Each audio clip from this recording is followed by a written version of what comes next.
ഇന്നത്തെ നമ്മുടെ ഐറ്റം കണ്ടത് ഞാൻ നിമ്മിയും വേറെ ചെയ്തേക്കുന്ന മൽച്ചന്തേരി ഫാബ്രിക്കിൽ ബ്യൂട്ടിഫുൾ ഔട്ട്ഫിറ്റ്. നല്ല രസമല്ലേ അതിൻ്റെ ഫിറ്റിംഗ് എങ്ങനെ ഇട്ടിട്ട് നല്ല രസമാണ്. പിൻടെക്സ് ആണ് താഴെ വരെ കൊടുത്തേക്കുന്നത്. ഹാൻഡിൽ വർക്ക് വന്നിട്ടുണ്ട്. ഹാൻഡ് വർക്കാണ് വന്നിരിക്കുന്നത്. റേറ്റ് എത്രയായിരുന്നു നിമ്മി?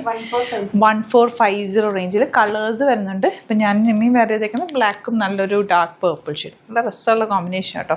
38 to 44 സൈസാണ് അവൈലബിൾ. ഒരു ഫ്രോക്ക് പോലെ നിങ്ങൾക്ക് വെയർ ചെയ്യാൻ പറ്റിയൊരു അറ്റാറ. മൽച്ചന്തേരി ആൻഡ് മൽ കോട്ടൺ ഇപ്പോൾ ട്രെൻഡിങ് ആണ്. ഭയങ്കര ലൈറ്റ് വെയിറ്റ് ആണ്, ബ്രീത്തബിൾ ഫാബ്രിക് ആണ്, ബ്യൂട്ടിഫുൾ അറ്റയറാണ്. ബുക്കിംഗ്സ് സൈറ്റ് ചെയ്യുക. സൈറ്റ് ഗ്ലിറ്റ്സ് ഇന്ത്യ.in കളേഴ്സ് കാണാം.